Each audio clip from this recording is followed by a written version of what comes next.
On l'appelait la folle de Médina. Lui, il disait voir des choses que personne d'autre ne voyait. Il parlait aux chiens, aux arbres, aux esprits. Personne ne l'écoutait. Jusqu'au jour où il a hurlé, devant toute la rue, « Elle enterre des choses sous nos maisons.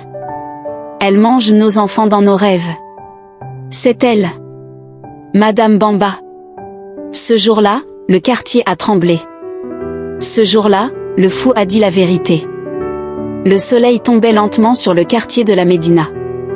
Les rues bruissaient des dernières voix du marché, les femmes pliaient leurs étals, les enfants couraient encore pieds nus entre les ruelles sablonneuses. Et puis, il y eut ce cri. Un cri long, rauque, désespéré. « Elle nous mange. Elle est dans vos murs. Madame Bamba est une sorcière. » Tout le quartier s'arrêta. Même les oiseaux semblèrent se taire. Le fou, se tenait au milieu de la route. Torse nu, le regard halluciné, la bouche pleine de salive. Il tremblait. Les enfants riaient. Les adultes secouaient la tête. Encore lui, murmura une vendeuse. Mais ce jour-là, quelque chose était différent dans sa voix. Ce n'était pas une de ses élucubrations habituelles. Il avait l'air lucide. Habité. Possédé. Les n'avait pas toujours été le fou du quartier. Il y a 5 ans, c'était un étudiant brillant. Il voulait devenir journaliste. Il écrivait des chroniques sur les injustices dans les quartiers populaires, sur les abus de pouvoir, sur la misère qu'on cache sous les toitures en tôle. Mais un soir, son père mourut mystérieusement après un dîner chez Madame Bamba. Un arrêt cardiaque, disait-on. Depuis ce jour, les avait changé. Il parlait seul, errait dans la rue, dormait sur des cartons. Certains disaient qu'il avait perdu la tête. D'autres murmuraient qu'il avait vu quelque chose chez Madame Bamba et qu'elle l'avait maudit.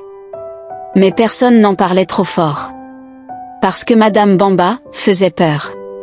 Madame Bamba vivait dans une grande maison au fond d'une ruelle. Toujours vêtue de boubous sombres, avec des colliers étranges autour du cou, elle parlait peu. On disait qu'elle avait aidé des femmes stériles à avoir des enfants.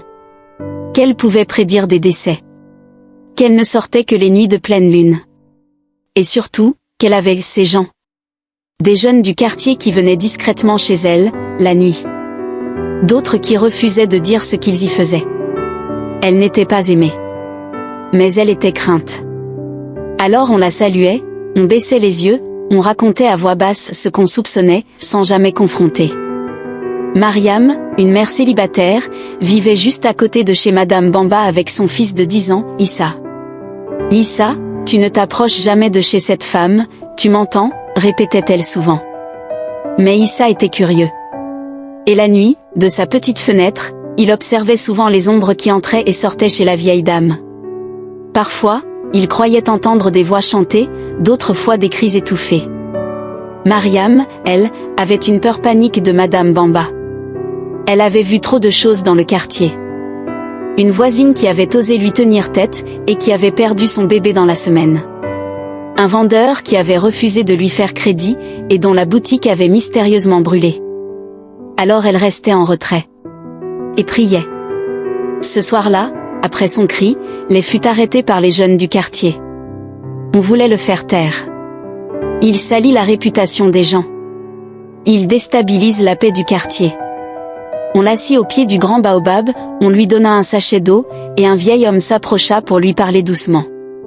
Mais les fixait le vide. Puis il murmura. « Je vous ai dit. Elle enterre des choses sous les maisons. Des cheveux. Des os. Elle appelle des choses que vous ne pouvez pas voir.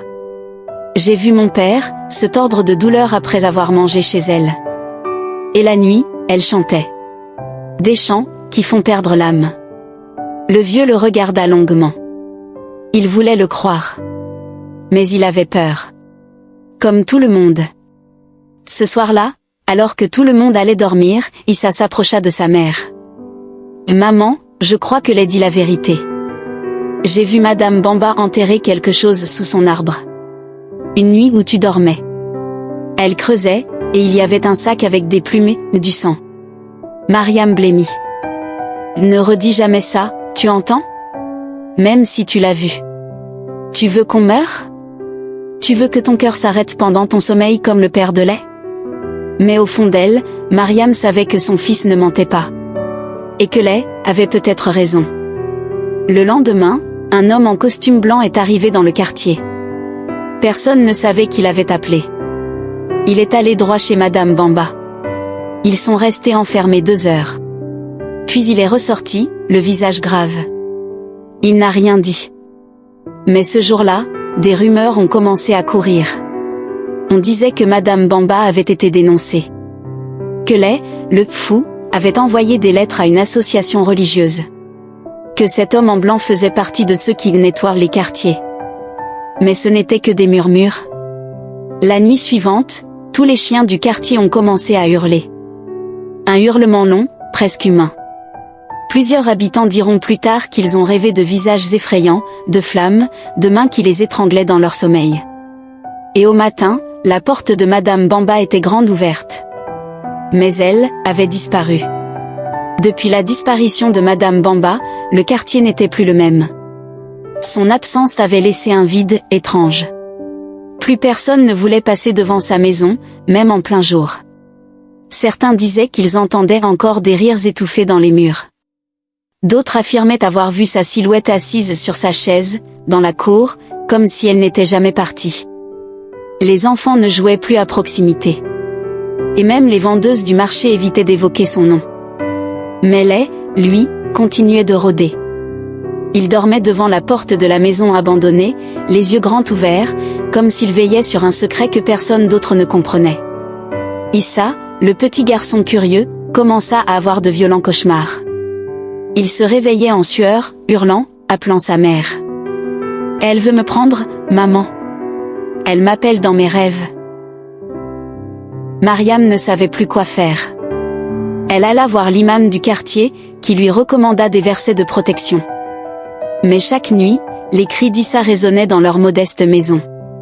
Et puis un soir, elle le trouva debout devant la porte entr'ouverte de leur maison, les yeux vides. « Je veux aller chez elle. Elle me dit qu'elle a un cadeau pour moi. » Mariam hurla de terreur. Son cœur de mère savait, quelque chose avait été réveillé. Quelque chose que seul Lay semblait comprendre. Une nuit, Mariam se résigna. Elle alla voir Lay, encore éveillé, assis devant la maison de Madame Bamba. « Mon fils. Il rêve d'elle. Elle l'appelle. Il dort à peine. Il parle comme s'il n'était plus lui-même. » Lay tourna lentement la tête vers elle. Elle n'est jamais partie. Son corps n'est plus là, mais elle a ancré des choses. Elle a enfermé des choses dans la maison. Elle les nourrit avec la peur, avec les enfants, avec les âmes faibles. Mariam frissonna. « Tu dois m'aider. Même si tout le quartier pense que tu es fou, moi je crois en ce que tu dis. Tu es le seul à ne pas avoir fui. » Lay ferma les yeux. Il va falloir entrer dans la maison. Lay emmena Mariam voir une vieille guérisseuse, dans une autre commune de Dakar. Une femme qui vivait isolée et qu'on appelait Mame Diarra. C'était une femme ridée, aux yeux perçants, qui parla sans même que Mariam n'explique quoi que ce soit. « Ton enfant est marqué. Il a vu ce qu'il ne devait pas voir. Il est lié à un esprit gardien que Madame Bamba a invoqué pour sa protection. Maintenant qu'elle est partie, l'esprit cherche une nouvelle demeure. » Une nouvelle demeure, s'étrangla Mariam. Oui. Et Issa est le réceptacle idéal, pur, naïf, ouvert. Tu dois couper le lien. Mais ce lien est enterré sous cette maison. Tant que ça reste là-bas, il n'aura pas de paix. Lay et Mariam entrèrent dans la maison de Madame Bamba à l'aube. L'air y était lourd. Il y avait une odeur de terre humide et de soufre. Les murs étaient couverts de symboles effacés, de dessins d'enfants, de marques à peine visibles à l'œil nu. Dans le salon, une grande natte en paille couvrait une trappe. C'est là que Lay dit. C'est là qu'elle enterrait ses secrets. Son autel est en dessous. Il faut tout brûler. Mariam hésita. Et si on fait pire que mieux? Si on éveille quelque chose de plus dangereux? Ce qui est pire, c'est de ne rien faire. Ils ouvrirent la trappe. Une petite cave creusée à la main. Des bocaux. Des os. Des mèches de cheveux. Des jouets d'enfants. Des clous rouillés. Et au centre, une poupée cousue à la main avec des bouts de tissu appartenant aux enfants du quartier. Les prit une torche. Il regarda Mariam une dernière fois. Une fois que j'allume, il n'y aura pas de retour en arrière. Prépare-toi à entendre des cris. Ce ne sont que des illusions. Mais ne t'enfuis pas. Elle hocha la tête. Il alluma. Et les murs hurlèrent. La maison vibrait. Des bruits de pas dans le plafond, des coups dans les murs, des pleurs d'enfants. Le feu prenait. Noir, épais, lourd. Pas un feu normal. Les récitait des paroles anciennes, qu'il avait apprises de son père. Mariam tenait un foulard trempé devant le visage, tentant de garder Issa dans son esprit. Elle pensait à son fils, à ses nuits sans sommeil, à ses regards vides. Elle ne reculerait pas. Quand la poupée fondit étirement dans les flammes, tout s'arrêta. D'un coup. Silence. Total. Le quartier se réveilla sous une odeur de cendres. La maison de Madame Bamba avait brûlé entièrement. Mais personne n'osa s'en approcher. Les, couverts de suie, sortit en silence.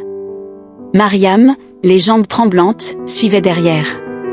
Et dans ses bras, Issa, qui dormait paisiblement pour la première fois depuis des semaines. Le vieux du quartier les regarda passer. Ce garçon n'est pas fou. Il a juste vu ce que personne ne voulait voir. Quelques jours plus tard, une femme du quartier apporta un plat à lait.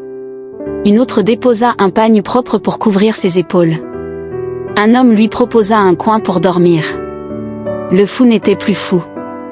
Il était devenu le gardien du quartier. Celui qui avait eu le courage de nommer le mal. Celui qui avait démasqué une vérité que tout le monde taisait. Mais Lay, lui, ne parlait plus. Il errait toujours, mais dans ses yeux, il y avait désormais quelque chose de clair. De profond. D'éveillé. Depuis l'incendie, les habitants du quartier s'étaient transformés. Plus personne ne se moquait de Lay. Les enfants, qui autrefois le fuyaient en ricanant, le regardaient maintenant avec respect. Les femmes le saluaient. Les hommes baissaient les yeux devant lui. Mais lui, ne disait rien. Il marchait toujours pieds nus, vêtu de sa longue chemise déchirée. Il ne dormait plus devant la maison brûlée, mais sous le grand baobab, là où il avait été humilié, frappé, ignoré. Il observait. En silence. Parce que Lay avait compris une chose, le mal ne partait jamais complètement. Il changeait seulement de forme. Même après la destruction de la maison, les rumeurs persistaient. On disait que Madame Bamba n'était pas morte. Qu'elle était partie dans un autre quartier. Que certains jeunes l'auraient vue à la gare, embarquant dans un vieux taxi, le regard vide, ses bijoux dans un sac noir.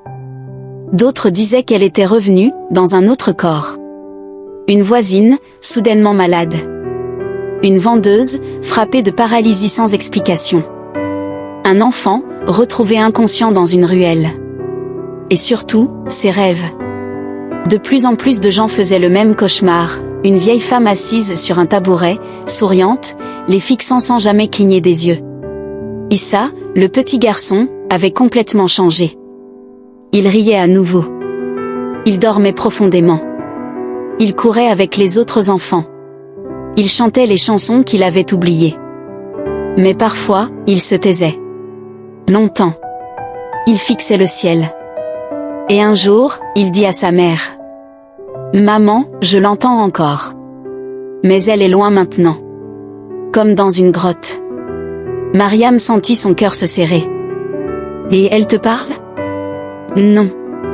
Elle pleure. » Ce jour-là, Mariam prit son fils dans ses bras. Elle pleura aussi. Pas par peur, mais parce qu'elle comprenait que certains liens ne se coupent jamais entièrement. Ils s'atténuent. Ils cicatrisent. Une semaine plus tard, Lay alluma un petit feu devant le baobab. Il y déposa un carnet. Son carnet. Celui dans lequel il écrivait ses pensées, ses cauchemars, ses observations, ses prières. Ce quartier ne veut pas entendre. Alors j'écris. Peut-être qu'un jour, quelqu'un tombera sur mes mots et comprendra. Il regarda les flammes avaler les pages une à une. Il se rappelait chaque ligne, chaque souvenir. Il n'en avait plus besoin. Il n'était plus fou. Il était devenu témoin. Un soir, alors que le quartier était calme, une femme âgée vint s'asseoir près de lui.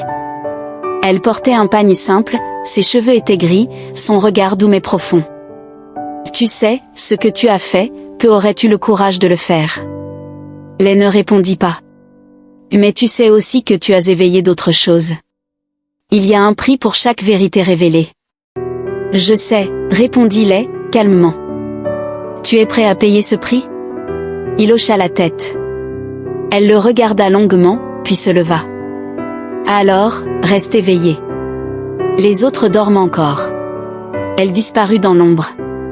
Un mois plus tard, une nouvelle voisine s'installa dans la maison d'Alexandra Côté.